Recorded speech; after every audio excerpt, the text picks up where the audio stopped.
All bonuses are canceled. That's what she said.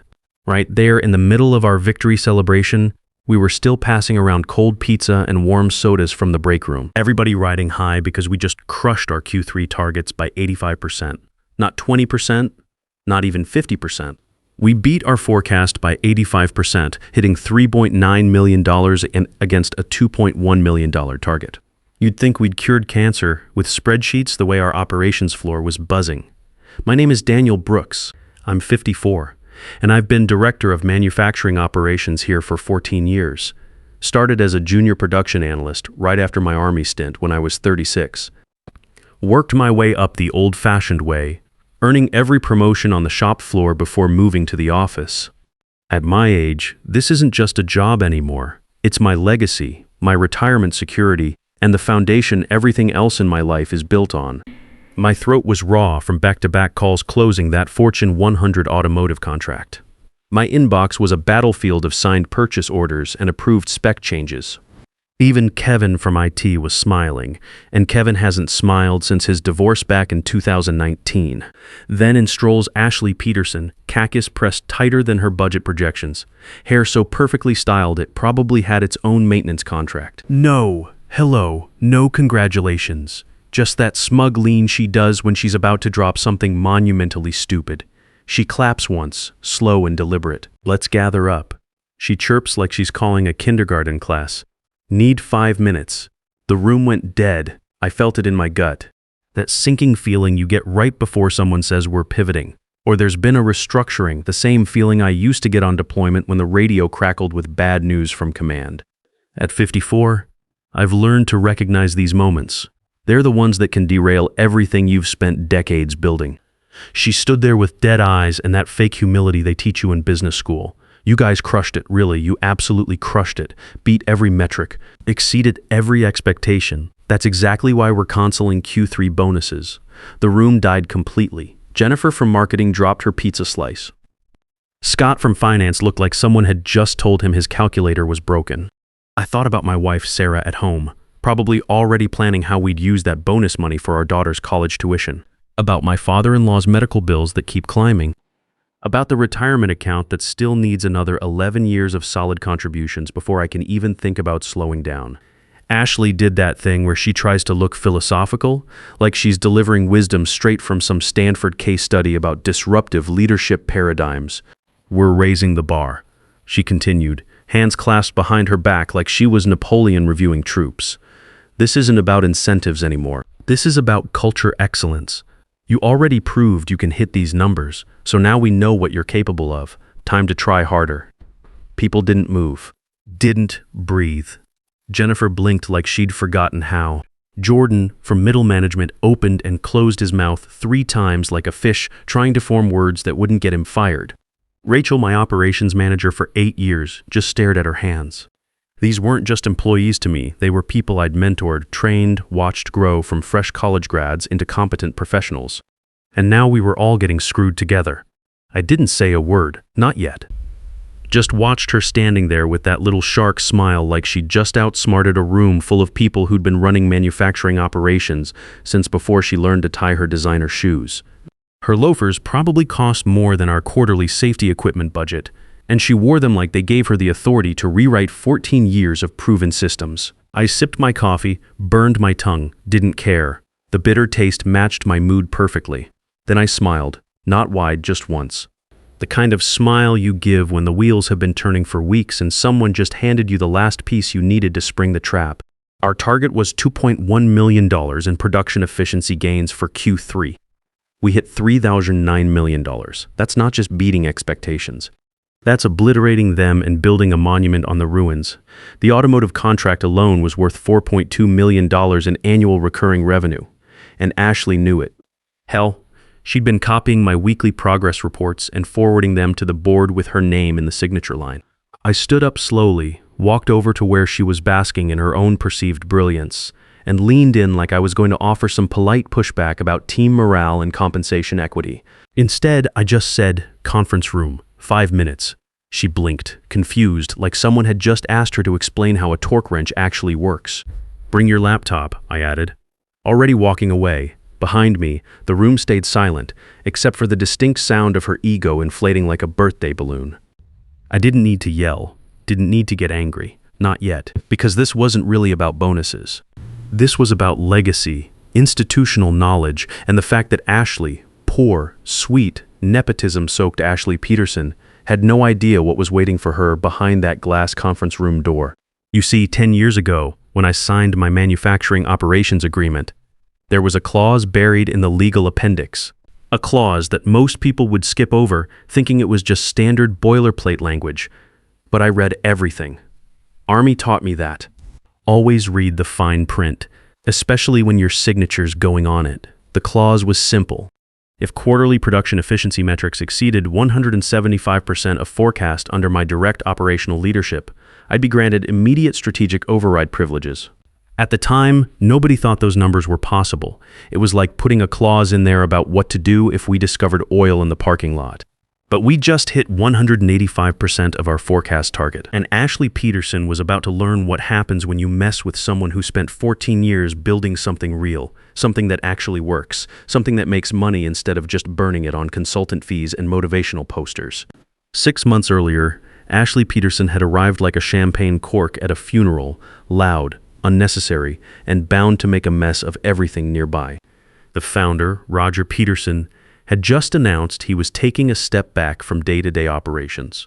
Nothing too serious, he said over a Zoom call while noticeably using a portable oxygen tank in the background. Just some stress-related health issues needed to focus on recovery for a few months. Then came the kicker that should have set off alarm bells for everyone in that meeting. I'm having my niece Ashley shadow senior leadership while I'm out. Just to observe, learn the ropes, understand how we operate. Observe, learn the ropes, right? That was supposed to be the plan. But Ashley walked through our lobby that Monday morning like she'd just bought the building, fresh off her Stanford MBA, which she managed to name drop roughly every 6 minutes, usually while misquoting Sun Tzu or referencing case studies about blockchain-enhanced farming equipment and cryptocurrency laundromats. I'm not making that up. Those were actual examples she used in meetings, her first words to me delivered while I was reviewing production schedules at 7:30 a.m. So you're the one still using Excel instead of AI-driven predictive analytics? Cute. She said it with that condescending smile you see in LinkedIn posts about disrupting traditional industries. At 54, I've heard every variation of your methods are outdated from people who think experience is a liability rather than an asset. But this one stung because it came with family authority behind it. That week, my calendar exploded with meeting requests. Half of them had titles like Reimagining, Manufacturing Pipeline Synergy, and Innovation Jam Session. Industry 4.0 Transformation. I thought someone was pranking me until Ashley sent a Slack message asking if I could align my operational narrative with the quarterly innovation vibe. I responded with a screenshot of our actual production dashboard, efficiency metrics, downtime tracking, quality control data. Real numbers that actually meant something. She replied with a thumbs-up emoji and a fire symbol. 3 days later, Rachel Stone, my operations manager and right hand for 8 years, was transitioned to a consulting role to focus on external opportunities. That was corporate speak for you're fired, but we're pretending it's your choice. Rachel had a mortgage, 2 kids in high school, and a husband who'd been out of work for 6 months. The external opportunities didn't include health insurance or a steady paycheck. 2 days after that, Brian Martinez from Data Analytics was reallocated for talent optimization initiatives. Brian was 28, sharp as hell, and one of the few younger guys who actually listened when I shared what I'd learned over the years. Now he was gone because he didn't fit Ashley's vision of data-driven innovation. By the end of the first week, I was the only person left from the original manufacturing leadership team who didn't speak exclusively in pitch deck buzzwords or wear designer sneakers to production floor meetings. I watched good people with families, mortgages, real responsibilities, get shuffled out to make room for Ashley's revolution. Ashley started reshuffling departments like it was fantasy football draft day. She brought in her sorority sister Madison Clark as head of talent, culture, and workplace transformation. A girl whose primary qualification was hosting a podcast called Grindology, where she interviewed other people who also hosted podcasts about grinding. The episodes were exactly as useful as they sound. That was followed by a parade of consultants who looked like they'd never set foot in an actual manufacturing facility. Brand managers who brought ring lights to quarterly reviews. strategy interns who said, let's circle back on that, instead of answering direct questions about production capacity. One guy named Brandon Foster, who literally called himself a thought architect and spent $15,000 of our consulting budget explaining how our manufacturing processes needed more creative disruption energy, $15,000. That was more than some of my line workers made in 6 months, and we were spending it on someone who'd probably never held a wrench in his life. I tried to make it work. God help me, I really tried. I smiled through meetings where grown adults drew emojis on whiteboards. I rewrote production reports using language that wouldn't give me a migraine. I sat through Ashley's mindshare briefings, even when they involved discussing how we could gamify quality control metrics and leverage social media influencers to improve employee engagement on the factory floor. At my age, you learn to pick your battles.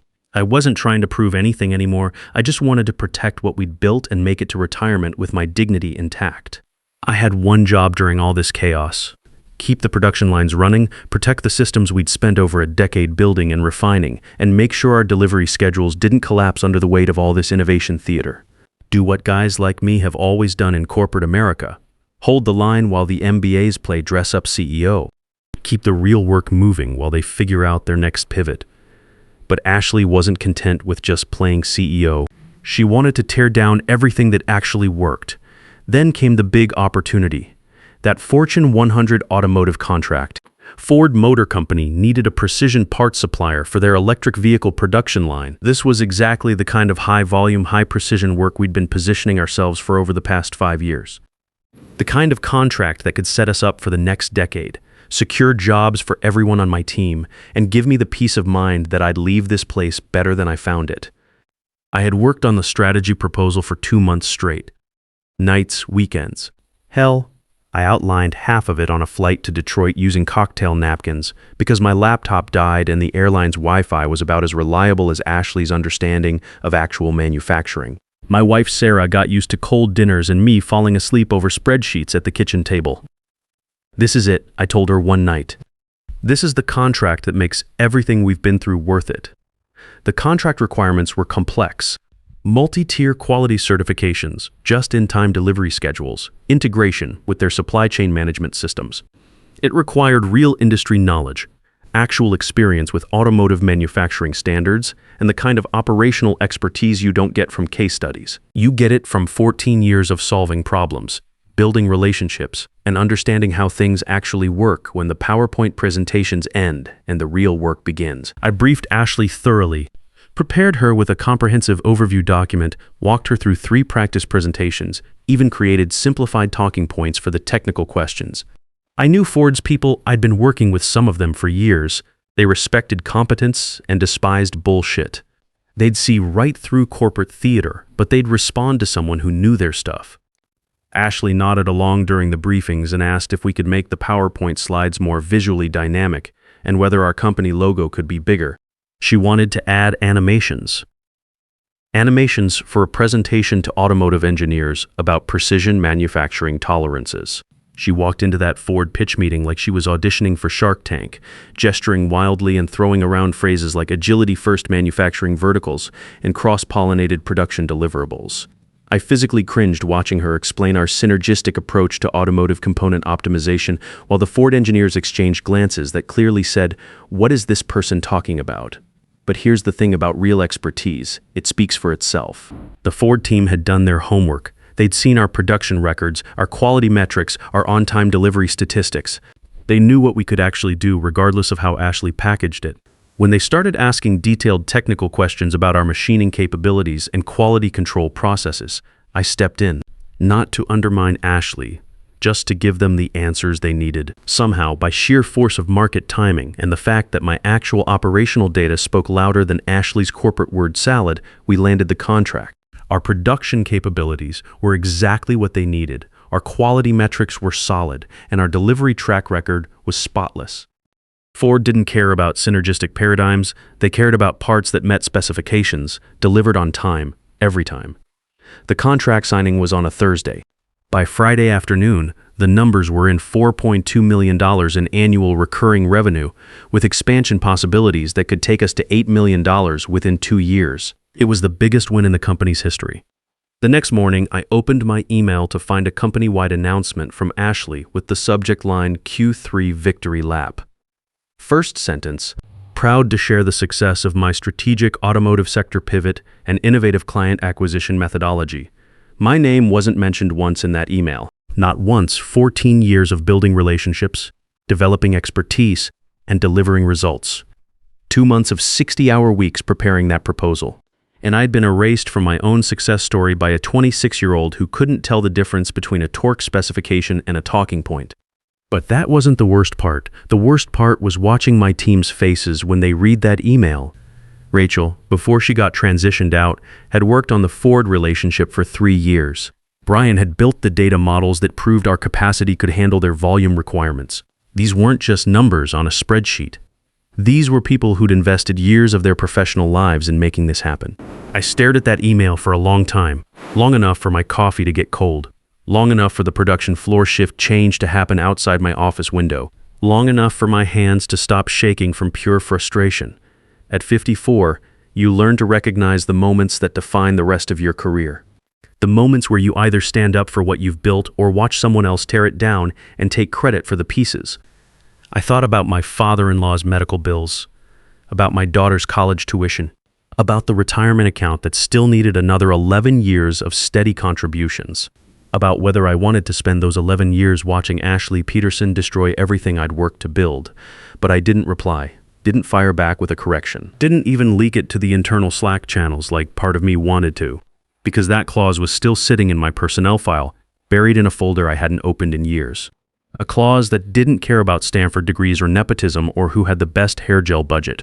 I printed out that email, folded it neatly, and put it in my desk drawer right next to the original hiring agreement. Then I went back to work, running the numbers, checking the production schedules, making sure we'd hit every single metric we'd promised Ford.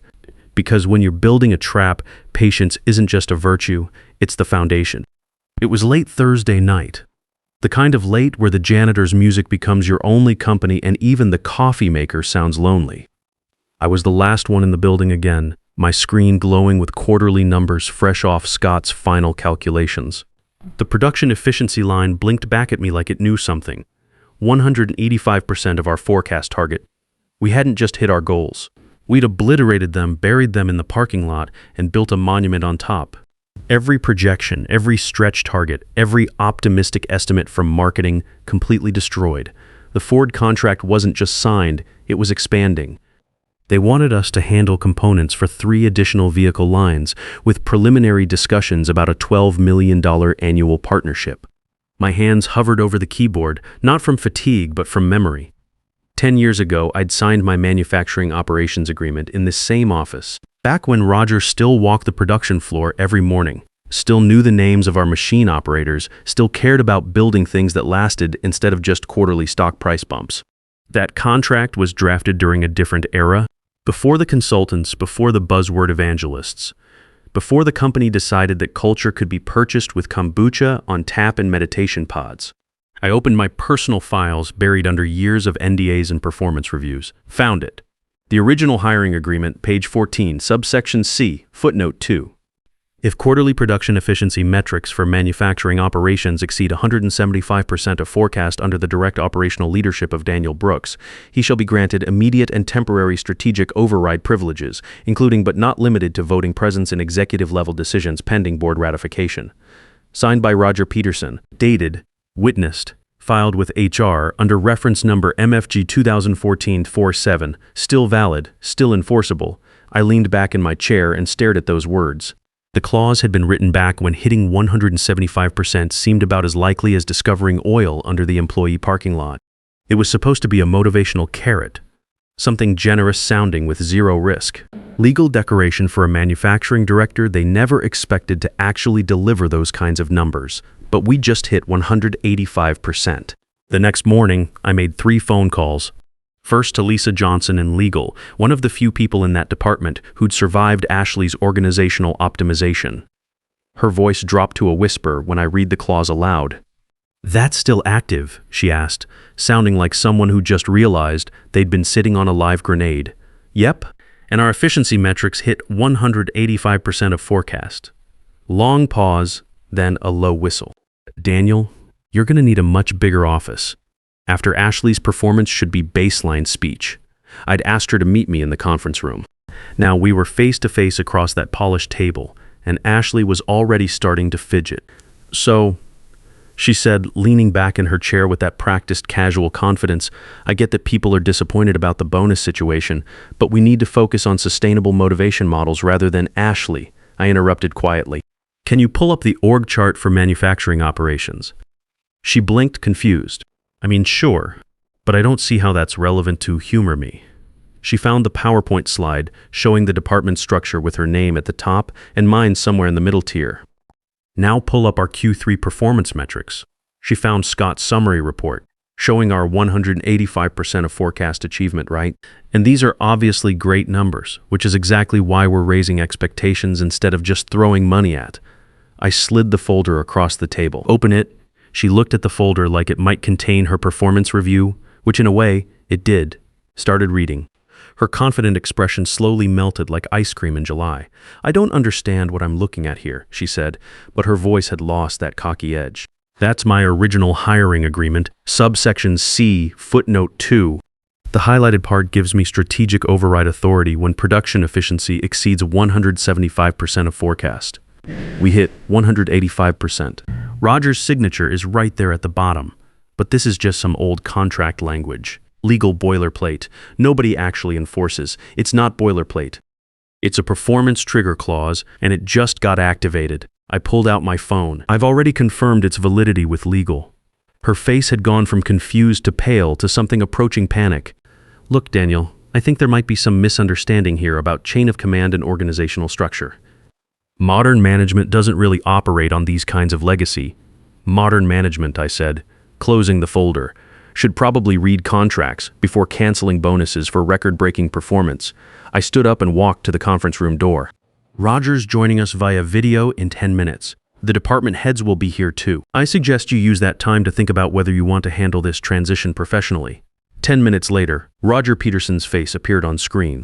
Still thin from his health issues, still using the oxygen tank, but his eyes were sharp as ever. Ashley straightened in her chair, probably expecting Uncle Roger to straighten this whole mess out with a few words about family loyalty and chain of command. Morning, everyone, Roger said. Daniel, I understand you have something important to discuss. I clicked the remote and brought up our Q3 performance slide. 18.5% of forecast achievement. $3.9 million against a $2.1 million target. Ford contract signed and expanding to 3 additional product lines. Additionally, I'd like to reference subsection C, footnote 2 of my 2014 manufacturing operations agreement. I click to the next slide. Performance threshold met. Strategic override authority now active. Roger stared at the screen for a long moment. I remember that clause. I insisted on it myself. Ashley finally found her voice. Uncle Roger, this is just some outdated contract language. We can't seriously be considering Ashley. Roger interrupted, and the single word carried 30 years of disappointment. Stop talking. The silence stretched until it became uncomfortable. Daniel, what are you requesting? Full operational authority for Q4, personnel restoration, budget oversight, strategic planning, no interference, no committee reviews. Ashley tried one more time.